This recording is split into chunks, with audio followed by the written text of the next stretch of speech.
ओम बम बम बगलम की नमः।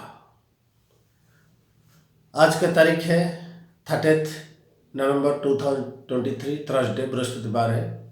रात 9:25 है। बगलामुखी महासाधना के बारे में आपको बताऊंगा। मैं एक बगलामुखी पीठ में 18 साल जब घोर तपस्या करके उसको सिद्ध किया था। एक नदी है चित्रकूटा, उसकी नदी की मैं जहाँ रहता हूँ यहाँ से 100 किलोमीटर दूरी पर वो चित्रकूटा नदी के बीच में एक टापू है। एक द्वीप, मतलब एक छोटा सा आइलैंड है। वो आइलैंड में पानी नीचे गिरता जाता है। चित्रकूटा नदी की 300 से 400 फुट ऊपर को पानी छू नहीं पाता था। कभी कभी मैं जब साधना करता था पानी के किनार में, पानी के लिए किनार में करता था। जब अप्रैल मई महीना में मैं पानी की पास में रहता था और बड़ी बड़ी मगरमच्छ में वहाँ रहते हैं। और दूसरा जब आता था जून जुलाई अगस्त सितंबर में, जब साधना मेरी चलता था तो मैं टापू के ऊपर रहता था, क्योंकि पानी दो तरफ से चलता था।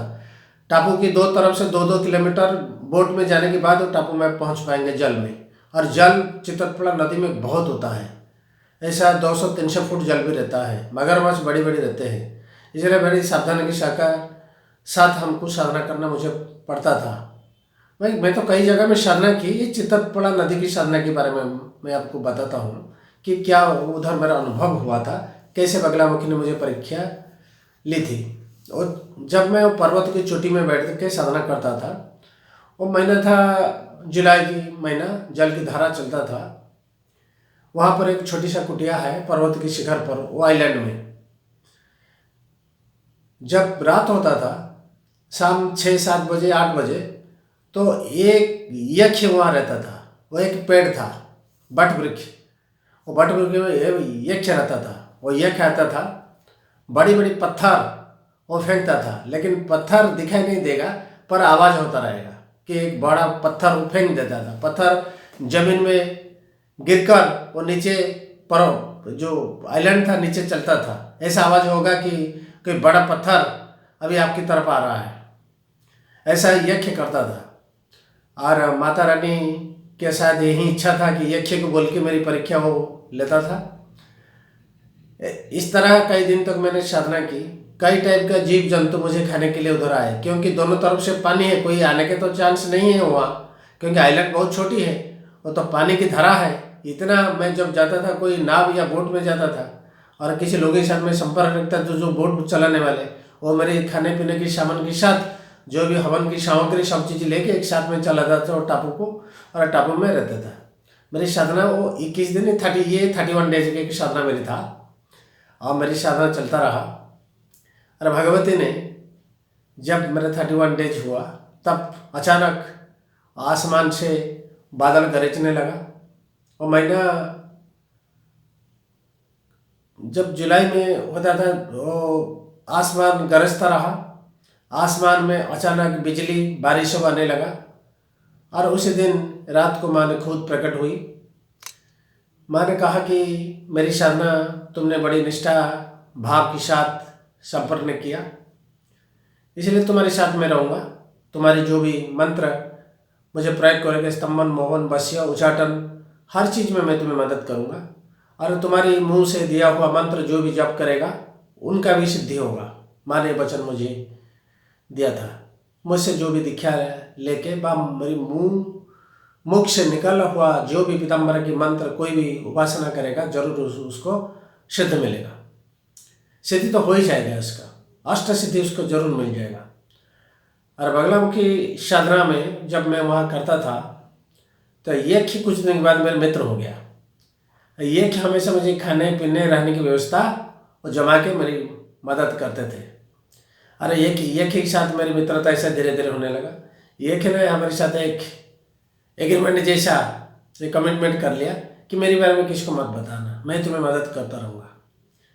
और कई जब तक वहाँ मेरी साधना चलता रहा तब तक वो यज्ञ मेरे साथ मदद करते रहते थे। खाने पीने, रहने, जीव जंतु या किसी भी विपत्ति नहीं आता था वहाँ। और साइलेंट वो यज्ञ बोला कि यहाँ मैं इसलिए बैठा हूँ, कोई साधक तुम्हारे जैसा आए या साधना करे, इसलिए मैं यहाँ जो भी आता है उस पर पत्थर फेंकता हूँ, इसलिए सब डर के भाग जाते हैं।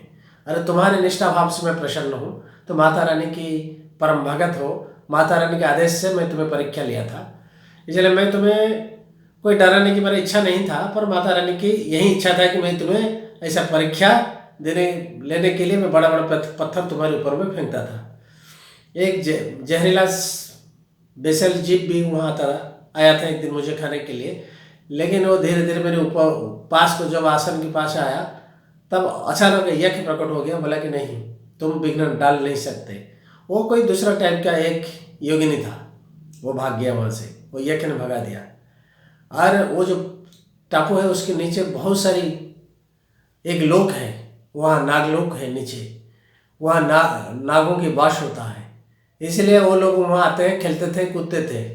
और यज्ञ ने बोला कि नहीं, अभी साधक साधना कर रही हैं तो तुम लोग यहाँ मत आना, क्योंकि जो कई टाइप के जीव वहाँ आते थे वो सब नाग लोगों की देवियाँ थे, नाग थे, इसलिए यज्ञ ने उनको मना किया था। इसलिए मैं उनको जब जिस दिन से मेरा 31 डेज पूरा हुआ उसी दिन में यज्ञ ने बोला कि ये नीचे नाग लोग का वास है, ये यहाँ आते हैं, घूमते रहते हैं, फिर अपने लोग को वापस चला जाते हैं।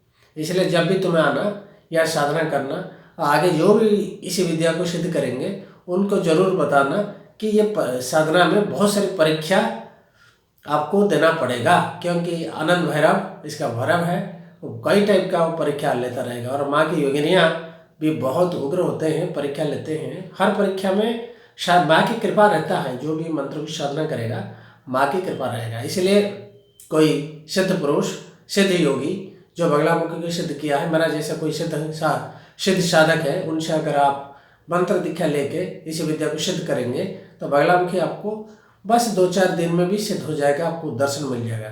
वैसे जब मैं हवन करता हूँ तो हवन कुंड में माँ प्रकट होती हैं, सभी को दर्शन देती हैं।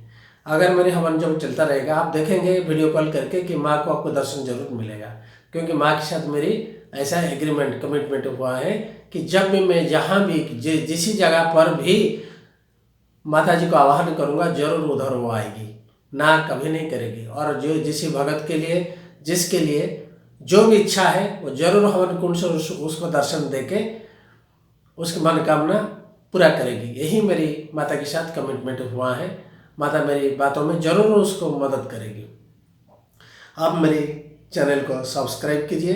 मैं पीताम्बर के ऊपर में और कई वीडियो आपको बताऊंगा, सुनाऊंगा। धीरे धीरे आप साधना के क्षेत्र में प्रवेश करेंगे और बगलामुखी महासाधना को सिद्ध कर लेंगे। एक बार बगलामुखी आपको सिद्ध होने की बाद आपकी फिर किसी भी देवता, ब्रह्मा विष्णु महेश, कोई भी देवी देवता की साधना की सिद्ध करने की जरूरत नहीं है। सारी लक्ष्मी सरस्वती काली सब उसी में है, ब्रह्मा विष्णु महेश सब उसके अंदर में है, और वो ब्रह्मलोकों की देवी है, इसलिए उसको ब्रह्मास्त्र विद्या इसलिए बोलते हैं। और ये विद्या मुझे कई तारा से तो सिद्ध मिला था, तारा देवी से इसकी मुझे दीक्षा तारा देवी ने दिया था, और ऋषि दुर्वासा ने मुझे इस विद्या को दीक्षित किया था। ऋषि दुर्वासा आप जानते हैं जो सबसे क्रोधी ऋषि है, इसलिए ऋषि दुर्वासा ने इस विद्या को माँ तारा के आदेश से मुझे दीक्षित किया था। ये इसलिए दुर्वासा ऋषि इतने क्रोधी होते हैं, इसलिए मुझे सब लोग ऋषि दुर्वासा बोलते हैं। और बगलामुखी की जो साधना की सिद्ध करने की जो कला है, मैं ऋषि दुर्वासा से जो भी मार्ग मुझे मिला है मैं आपको बता दूंगा। वही मार्ग पर आप जाइए, ध्यान कीजिए, माता जी को आराधना कीजिए, आपको जरूर सिद्ध मिलेगा। फिर अगले एक एपिसोड में मैं आपको बगलामुखी की साधना के बारे में बताता हूँ, आप उसकी भी देखते रहिए। जय माँ पीताम्बरा, जय माँ पीताम्बरा। माँ पीताम्बरा आपकी कल्याण करे, आपकी मंगल हो, आपकी मनोकामना पूरी हो।